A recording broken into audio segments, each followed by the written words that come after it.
Good morning students. Points and theory के अगले lecture में आज हम बोल्जन-वास्टस प्रमेय से शुरुआत करेंगे।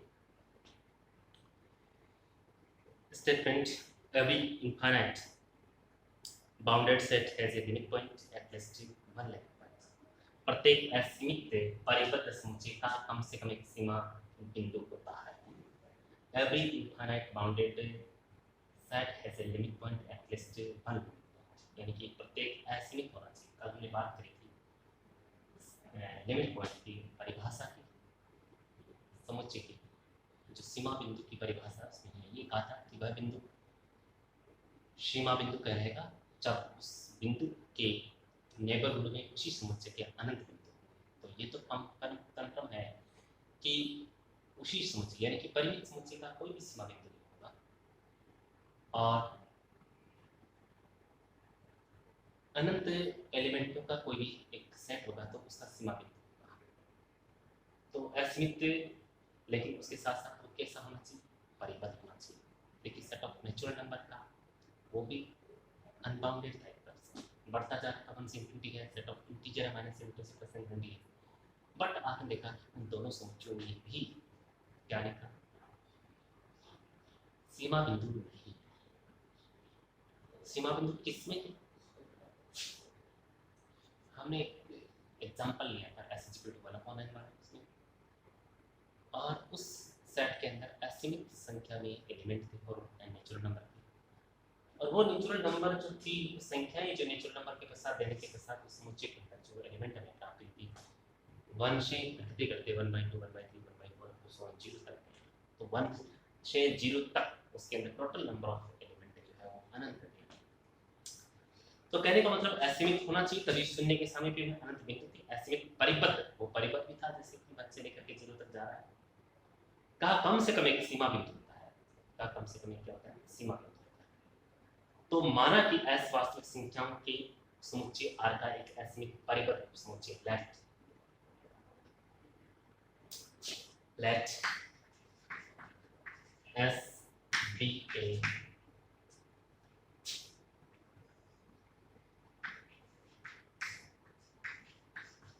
infinite and bounded subset of R। R को हमने क्या अपरिमित और परिबद्ध उपसमुच्चय मान लिया। R वास्तविक संख्या का समुच्चय, S को उसका एक उपसमुच्चय मान लिया। सिंस S जब आपके पास बाउंडेड है तो उसके उच्चक और निम्नक होंगे। And let us suppose that small के कैपिटल के R their infimum and supremum, and every element of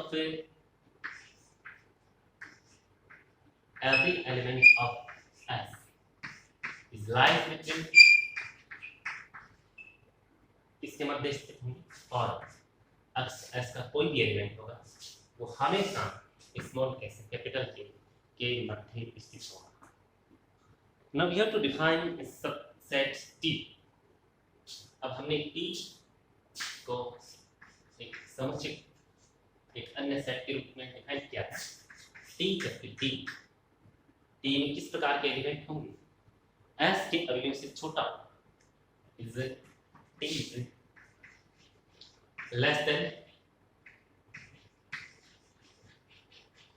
element of S के अवयव से क्या होगा? छोटा, और हाईएस्ट क्या होगा? अधिक से अधिक कुछ परिमित एलिमेंटों से बड़ा हो सकता है। T is less than element of S, यानी कि इसका प्रत्येक अवयव S के से छोटा होगा। दूसरा कह सकते हैं कि and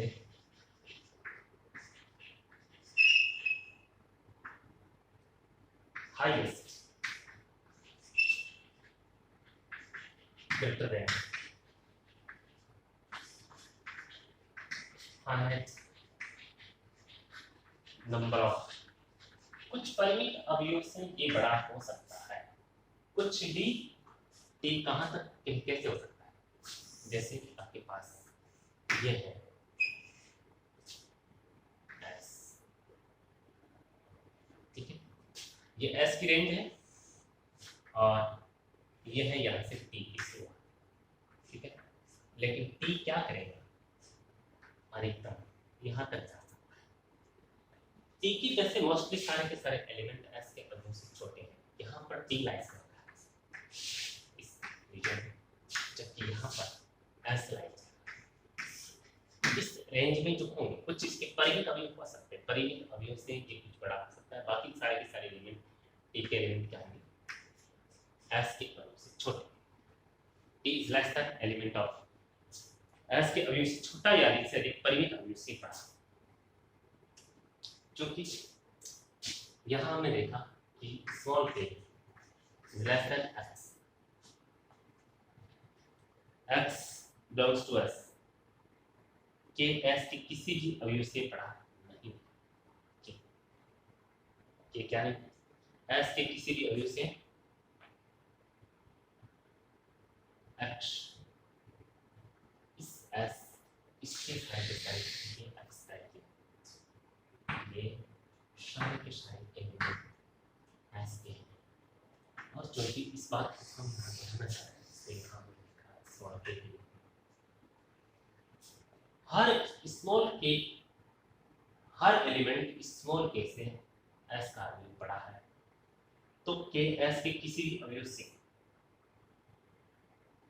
के तो क्या होगा, एकदम लोवेस्ट से लोवेस्ट एलिमेंट हो गया, के not greater then in element of S, S के किसी भी अवयव से ये क्या नहीं है, बड़ा है, it is not greater than any element of S.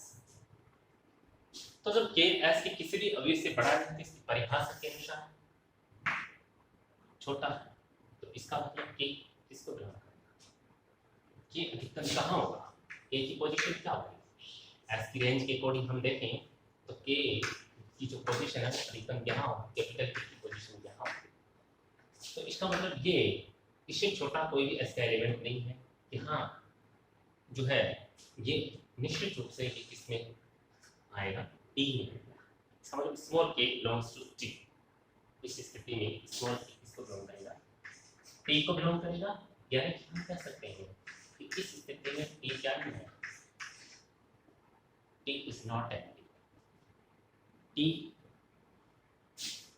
के टी को बिलोंग कर रहा है, इसका मतलब टी रिक्त समुच्चय, टी में कुछ एलिमेंट तो अवश्य है। तो अब हम देखेंगे कि टी क्या ऊपरी परिबंध है, टी को अपर बाउंड बनाएंगे,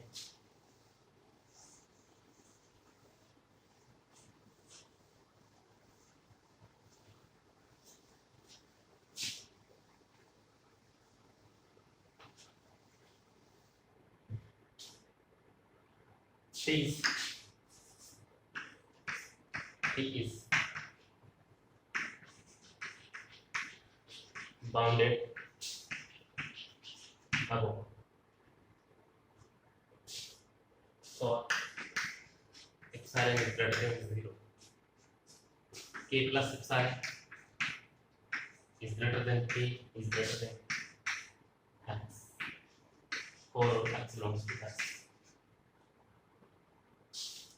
यहाँ हम देखते हैं कि k प्लस एप्सिलॉन जो k से बड़ा है और इस सॉल्व के यहाँ पर हम देखेंगे कि इसका जो सॉल्व के टेक्निकल से ये पोजीशन थी इसकी s का प्रत्येक अवयव और x बिलोंग्स टू f के लिए x हमने ये लिया क्या capital k plus epsilon capital k है, k plus epsilon capital k से बड़ा होगा और कैपिटल k जो है x का प्रत्येक अवयव जो है इस कैपिटल k से क्या होगा, छोटा होगा। इस स्थिति में जब हम ये देखते हैं, यहाँ से भी हमने देखा कि कैपिटल K जो है या कैपिटल K प्लस एप्सिलॉन जो है जो एस के अवयव से भी के प्लस एप्सिलॉन क्या कहीं के प्लस एप्सिलॉन यहाँ इस पोजीशन में कहीं तो इस पोजीशन में बाय डेफिनेशन ऑफ टी की परिभाषा के अनुसार K plus epsilon does not belong to the T K plus epsilon किसमें नहीं था K plus epsilon not belongs to the T T में के प्लस एप्सिलॉन किसमें नहीं टी को बिलोंग नहीं करेगा तो जब के प्लस एप्सिलॉन टी को बिलोंग नहीं करेगा तो हम देखते हैं यहाँ पर इसका प्रत्येक कभी भी जो है एक से छोटा है इसका मतलब क्या हुआ कि K not belongs to the T K किसको नहीं बिलोंग करेगा capital K not belongs to the capital K not belongs to the T इसका मतलब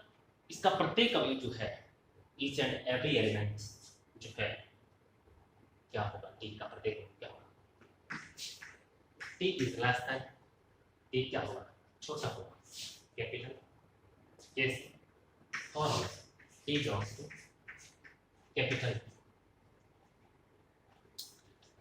जब कैपिटल के से प्रत्येक अवयव इसका छोटा होगा तो यहाँ पर के इसका क्या है अपर सो के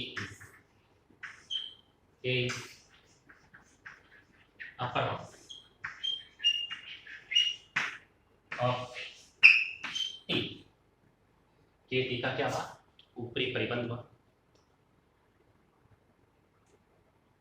टी ऊपर की ओर परिबद्ध है और उसका ऊपर इसका प्रत्येक अवयव जो छोटा है तो के रूप में इसका ऊपरी परिबंध हो गया हालांकि ये सबसे छोटा ऊपरी परिबंध नहीं है उच्चक नहीं है इसका लेकिन ये इसके ऊपरी परिबंध के रूप में अपर बाउंड के रूप में यहाँ पर इसका प्रत्येक अवयव जो छोटा है तो के यहाँ पर अपर बाउंड शुरू होता टी का टी आर का ऊपर की ओर परिबद्ध डायरेक्ट तो समुच्चय हो जाता है टी पहले हमने नॉन एम्प्टी सिद्ध किया था अब यहाँ ऊपरी परिबद्ध आ रहा है तो यहाँ पर T is non empty and upper bound सबसे कम बार तो यहाँ पर देखेंगे T is non empty direct हो गया and upper bound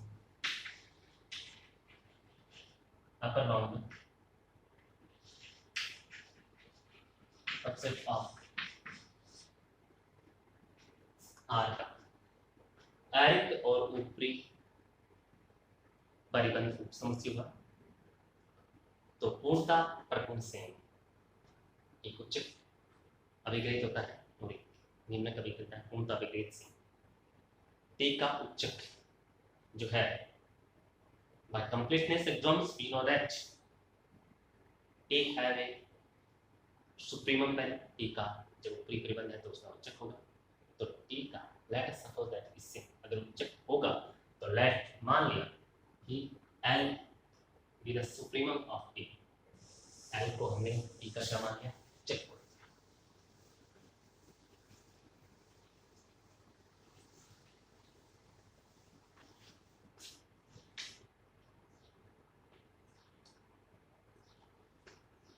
let L be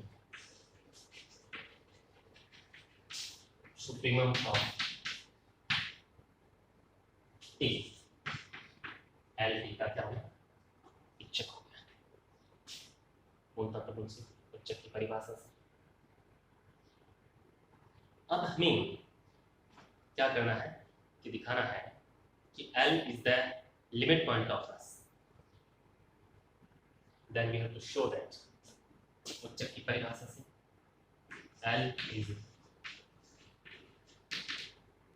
L is limit point of S L को आपको S की लिमिट पॉइंट दिखानी है जो उच्चक के रूप में है बाय डेफिनेशन ऑफ सुप्रीमम की परिभाषा से L T का उच्चक है epsilon greater than 0 के लिए there exists small t belongs to capital T such that T is greater than L minus epsilon परंतु T capital T belongs to capital T belongs to capital T T S के सीमित अवयवों से बड़ा है by definition of capital T यहाँ जो है T की जो रेंज थी टी की रेंज इतनी है, टी की रेंज नहीं मैंने हमने ये देखिए टी की रेंज तो टी के एलिमेंट एस के कुछ परिमित अवयव से बड़े हो सकते हैं, बाकी तो क्या है कि जो टी के एलिमेंट है वो एस के अवयव से छोटे हैं। तो T belongs to capital T, T S के सीमित अवयव से ही बड़ा है। T is greater than finite element पर T is greater than finite element of S, S के परिमित अवयव से ही बड़ा है। L minus epsilon, L minus epsilon S के कुछ सीमित अवयव से ही बड़ा है। एल माइनस एप्सिलॉन क्या है? एस के कुछ सीमित अवयव से बड़ा है। में है इसका L is limit point of S, L is the supremum of T. अगर ये एल यहाँ आता है सुप्रीमम है, इसका मतलब इसकी वैल्यू कहीं पे यहाँ show all is the limit point of S. अगर एल इसका लिमिट पॉइंट शिफ्ट करना है तो देखिए कि इसकी जो पोजीशन बनेगी एल माइनस एप्सिलॉन की, वो कहीं ना कहीं यहाँ पर एल माइनस एप्सिलॉन, इधर एल प्लस एप्सिलॉन, इधर एल प्लस एप्सिलॉन बनेगी, एल माइनस एप्सिलॉन बनेगी। अति निकट के ये पॉइंट्स बिंदु इसके अंदर शो होंगे। तो एल माइनस एप्सिलॉन जो है एस के कुछ सीमित अवयव से ही बड़ा है। एल माइनस एप्सिलॉन के बाद एल आता है, एल भी एस के एस का एलिमेंट है और इस एल जो ये एल है इस स्थिति में भी इस और इस रेंज में भी कुछ इस रेंज में जो एलिमेंट है इस एस के जो है वो केवल परिभाषा के अनुसार फाइनाइट एलिमेंट ही है। कितने एलिमेंट है? फाइनाइट परिमित अवयव है इस और इस रेंज में एल माइनस एप्सिलॉन के आसपास समझो, यहाँ समझो, इस पूरे दायरे में जब एल माइनस एप्सिलॉन के बाईं ओर देखें एल माइनस एप्सिलॉन एस के कुछ सीमित अवयव से ही बड़ा है, तो एस के केवल सीमित अवयव ही एल माइनस एप्सिलॉन के वाम पक्ष में है। तो कहने का तात्पर्य यहाँ पर सीमित है, यहाँ सीमित है, यहाँ इस पूरे, तो इस एल माइनस एप्सिलॉन के बाईं पक्ष में यूं कह सकते हैं कि जब सीमित अवयव ही है उसके लेफ्ट साइड, पूरे इसके लेफ्ट साइड में यहाँ पर फाइनाइट एलिमेंट है। एल माइनस एप्सिलॉन के एल माइनस एप्सिलॉन एस के कुछ सीमित अवयव से बड़ा है, एस के केवल सीमित अवयव ही एल माइनस एप्सिलॉन के वाम पक्ष में है। तो इसका मतलब हुआ कि एस के अनंत अवयव, एस के अनंत अवयव एल प्लस एप्सिलॉन के दक्षिण ओर, एल प्लस एप्सिलॉन के किस ओर?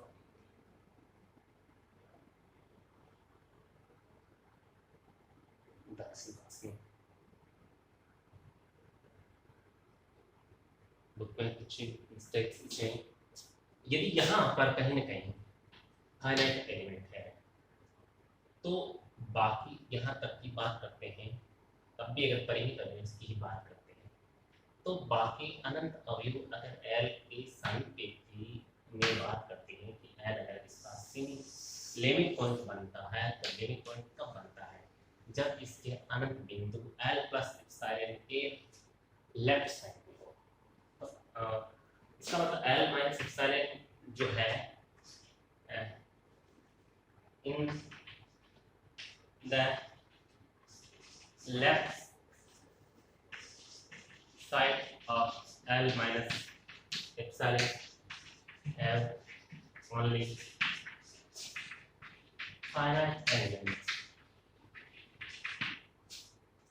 इसके बाएं पक्ष में अगर सारे तो इसका मतलब ये होगा कि so L plus epsilon have so in the left side of L plus epsilon, इसका लेफ्ट साइड यहाँ पर इसके अंदर यहाँ पर हम देखेंगे इनफाइनाइट नंबर्स होने पर इस अंतराल में L माइनस इप्सिलॉन से L प्लस इप्सिलॉन में जब इसकी इसकी यहाँ पर L है, L और इस स्थिति में इस पोजीशन में जब परिमित अवयव है, फाइनाइट है, तो इनफाइनाइट एलिमेंट यहाँ और यहाँ इनफाइनाइट एलिमेंट होने के कारण कि इस अंतराल में total number of element infinite होंगे, जो कि इनफाइनाइट एलिमेंट इसकी इस स्थिति में यहाँ पर एग्जिस्ट करेंगे और इसी कारण से L क्या होगा, L जो है इसका सीमा बिंदु बनेगा, क्योंकि L के समीप में अनंत बिंदु होनी चाहिए। तो L प्लस इप्सिलॉन यहाँ पर जो है किसका नहीं होगा, L T का उच्चक है। L प्लस इप्सिलॉन जो है T में नहीं होगा। L प्लस इप्सिलॉन की जो बात करते हैं यहाँ, ये लास्ट इसका अधिकतम एलिमेंट हो सकता है, तो ये नॉट बिलोंग्स करते हैं L plus epsilon not belongs to ये T को बिलोंग नहीं करेगा, क्योंकि T के एलिमेंट अधिकतम L तक हो सकते हैं या L से पहले तक के एलिमेंट होंगे। L plus epsilon not belongs to the L plus epsilon S के अनंत अवयव से बड़ा है, अर्थात एक और दो से स्पष्ट है कि L माइनस इप्सिलॉन से L प्लस इप्सिलॉन में S के अनंत अवयव है, अर्थात L S का एक सीमा बिंदु प्राप्त होता है।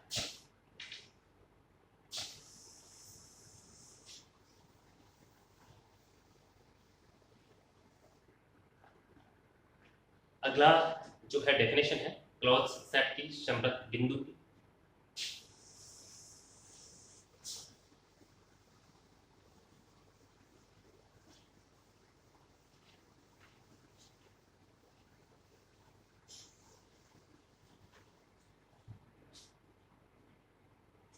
ऐसे subset of R close set संवृत समुच्चय, यदि ऐसे सबसेट ऑफ R है, यदि S के सभी सीमा बिंदु S में विद्यमान हो तो S एक संवृत समुच्चय कहलाता है। यदि S के सभी सीमा बिंदु S में विद्यमान हो तो S एक संवृत समुच्चय कहलाता है। S संवृत समुच्चय है तो यहाँ पर S जैसी सबसेट ऑफ संवृत समुच्चय R में S का संवृत समुच्चय छोटे से छोटा न्यूनतम संवृत समुच्चय है जिसमें S सम्मिलित हो। इसके कुछ एग्जांपल्स है परिमित समुच्चय, संवृत समुच्चय। प्रत्येक परिमित समुच्चय संवृत समुच्चय होता है, इसका कोई सीमा बिंदु नहीं होता है। रिक्त समुच्चय फाई एक संवृत समुच्चय होता है। प्रत्येक संवृत समुच्चय ए भी एक संवृत समुच्चय है, क्योंकि ए बी की सीमा बिंदु का समुच्चय ए बी सेमी है। क्यू संवृत समुच्चय नहीं है, क्योंकि क्यू को हमने विवृत समुच्चय कहा था। विवृत समुच्चय इसलिए कहा था कि इसका प्रत्येक बिंदु इसका सीमा बिंदु है। आर संवृत समुच्चय है तो आर इसी प्रकार से बना फोन एन वाला एग्जांपल देखा हमने, वो भी ओपन सेट के रूप में था। अब संवृत समुच्चय की जो अगले जो फॉर्म है 2.5 उसको हम अगले लेक्चर में पढ़ेंगे। Thank you all of you.